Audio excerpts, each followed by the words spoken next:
Welcome into Varsity Vibe. I am your host, Alyssa Orange, and it's so great to be with you. And guys, we've reached the time of the year where it's time to talk more football, because who doesn't love talking more high school football? It is spring practice, and there are schools around the state that are even just getting started with their spring football practices or getting ready to start their spring football practices. And so we're going to visit with some of the coaches around the area about what they're looking for, what they're excited about, and what they've got coming back with their teams for 2026. Our first stop is taking us to Bentonville West. And it has been really fun to get to know head coach Bryan Pratt and his program that he's running over there at Bentonville West. And they've got a lot of excitement building up for this 2026 season. You know, they do lose quarterback Trey Thompson. So one of the biggest question marks is going to be who is going to fill that role. And then there are other little pieces around the offense that they want to see, have really good ideas about what they could get from those spots, but they also have a lot of returners coming back. So they feel really good about the experience and the leadership that they have on this team and really what 2026 is going to look like for the Wolverines. And so sit back, relax, and enjoy my conversation with Bentonville West head coach Bryan Pratt. Hey, I feel like regardless of what time of the year it is, we're always talking football. And you've got spring ball rolling around. And when you get ready for the spring, what are the things specifically this year that you want to accomplish in the next couple of weeks with spring practice?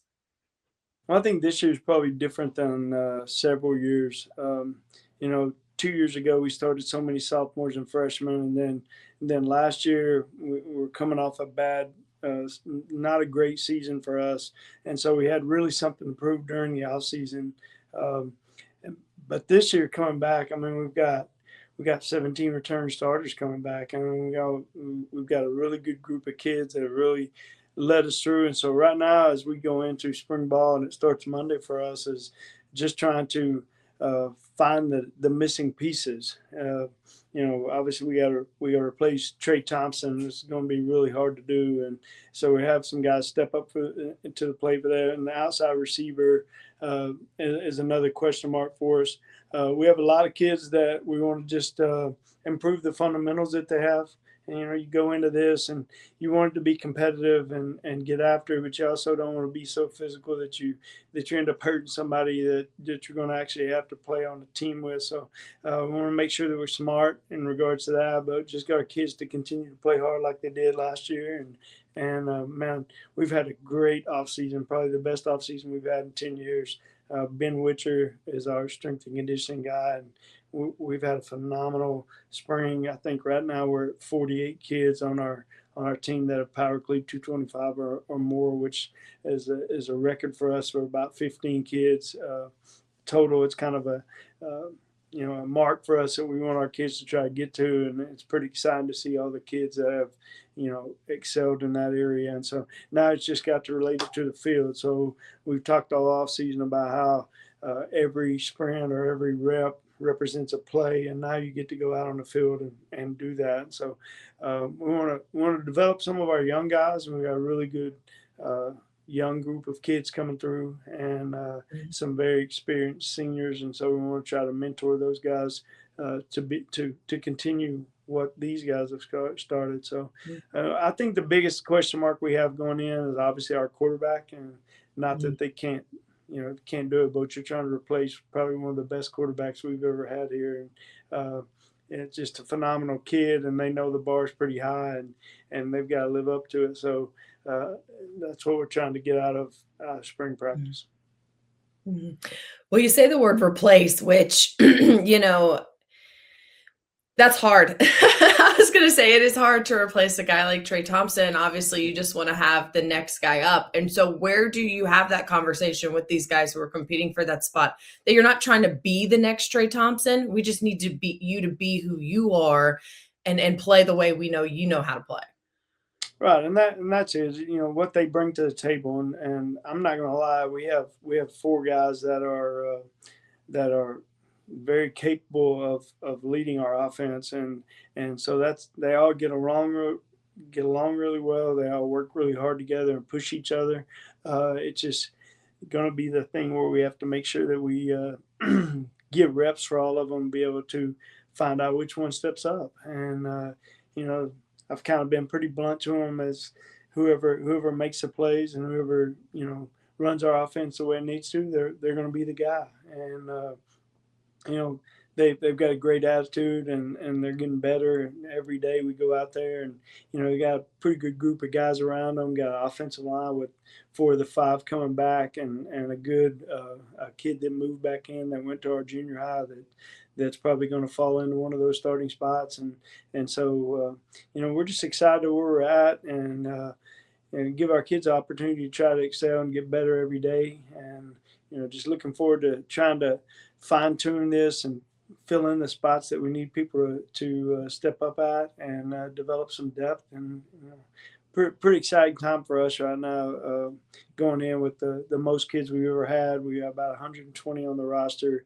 We've never been over 110. So it just continues to grow out here, and the number of our school next year, I think we're supposed to increase by 200 students, and it just keeps getting bigger and bigger, and the growth is going to not stop. I don't see it. So, it's an exciting time. We've got some renovations that possibly might be going on out here to get us a little bit more room, and those times are exciting for you. You talked about the trajectory of the program over the last couple of years and how you started a lot of young guys a handful of years ago. And then, you had the year 2 years ago, the year last year, but it feels like these guys, and you talk about your 17 returners coming back. They've gone through the trenches, like they've kind of seen this program develop, and they know the standard, and they know what it takes now to have success. How huge is that as you're trying to set a tone and a culture and continue it into this upcoming season? Well, everybody talks about the culture, and that's kind of like a slang word that everybody wants to throw out right now. Sure. My big thing is the way the locker room is, and when kids really love being a part of something, and it means something to them, you go in the locker room, it's clean, it's taken care of. When somebody does something wrong, or not behind the line like they're supposed to, or they come in late, coaches don't have to correct them, the players do. And I think that's where we're at right now, man. Our locker room, we don't have any issues in there. They're always, our janitor, Miss Maria, she comes in there, and everybody knows who she is, and knows that she takes care of our locker room. So when they see her, they pass by her and always friendly to her. And that's the kind of stuff that I look at when you talk about culture. It's not just the way that you play on the field, or what people see out on Friday night. It's the way that they live every day in the school, the way they treat other athletes and other sports. And we try to continue to talk about that, because to me, that's what makes a really good team, is the way you treat people around you. And the rest of that stuff kind of falls into line as you go through the program. And we're just really excited about the kids that we have now, man. We have some really good kids. We have 6 kids have been offered scholarships already, and so we have some excitement going on right now. And that's what it's all about. It's about putting kids in a position to be successful, and then enjoying the situation that you're in. And that's kind of where we're at right now. You've been with this program since the very beginning. How fun has it been for you just to continue to build every single year, watch it grow and develop into what you see it becoming, and what it can continue to become, and just be a part of it year in and year out? Yeah, it's quite a challenge as you look back. And we were just talking today about the first time the kids actually come into the indoor 10 years ago, and everything has changed so much that you forget what all you've done to try to get here. And I think as me as a head coach, I know I really try to look at and try to get better every, I try to never be satisfied. And there's always something that you can work on and try to improve on. And, so we're never satisfied. We enjoy it. I had an old coach told me one time, the highs are never too high, the lows are never too low. You got to make sure that you keep pushing and trying to improve every day. And, we have a little saying that we say all the time, is you never stay the same. You either get better or get worse every day that you come out here. And that's not just for the players. That's also for us as coaches and men, to try to mentor these kids. We're either going to get better or we're going to get worse. And so when you start looking at it like that and trying to improve the quality of the program every day, and you watch it continue to improve. And we're a 10-year-old program that's never missed the playoffs, and a lot of people want to pat us on the back, but I'm wanting to figure out how to get to the finals, and it's always never be satisfied, and always try to improve, and there's always things that you can do to improve that. Hey, speaking of just taking a bigger look at just the West, you've got 2 brand new head coaches, including Anthony Lucas, who comes to Fayetteville, and you're adding Shiloh Christian to the mix. I mean, what exactly do you feel like the 6A West is going to bring to the table this upcoming season? Man, 7A West has gotten a little crazy here lately. Yeah. One of the things we have to do with the Hooten magazine is rank the conference, and you're sitting there talking about, you've got several schools that have always been really good, and somebody's got to get 6th, somebody's got to get 5th, and it's crazy the quality of football that we have going on right now in this conference, and we're excited about the opportunity, and Shiloh comes in, what you're going to get with them, but I know what I'm going to get with Tucker's, and we both are from Oklahoma, or used to coach in Oklahoma, and ironically, not a lot of people know this, but when he was at Stillwater and I was at McAllister, we played a couple of times, and so I do know the quality of teams that he's going to put out there, and Coach Lucas kind of speaks for himself, the type of guy he is, and coming into Fayetteville and the type of players that they have, just continue to try to get better and keep up with everybody. And, we do a lot of summer stuff together, so it's exciting time to all mesh and try to figure out who's going to end up on top of this. And, it is what it is. It keeps us all busy and working and trying to get better every day. I promise you that. Yeah. AAA, let's keep you on your toes. And I think I said 6A. I'm clearly in baseball, softball season still, but of course the 7A and football. So thank you for correcting me.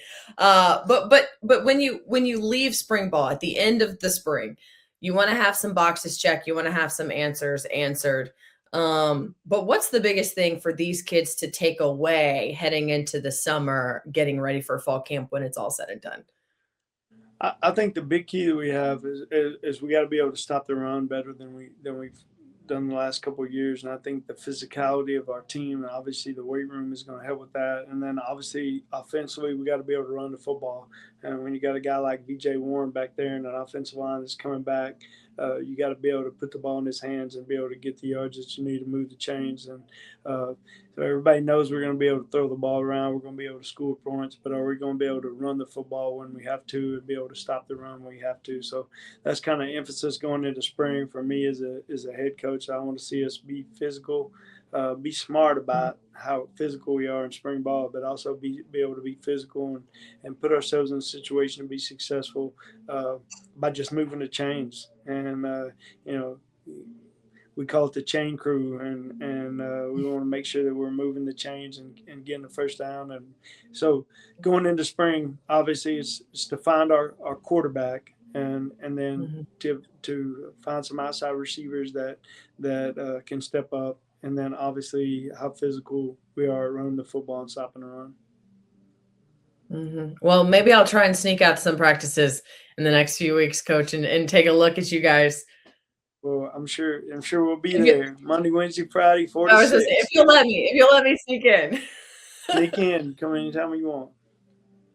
Thank you so much for joining us. Hope you enjoy the conversation. I'm looking forward to having more conversations like this with coaches, as I mentioned, around the area as their teams are either getting ready to start spring practice or just now starting the spring football practices to see exactly what 2026 could look like for us come August. If you missed any of our other conversations, I always encourage you to go back and listen to those on our YouTube page or wherever you get your podcasts.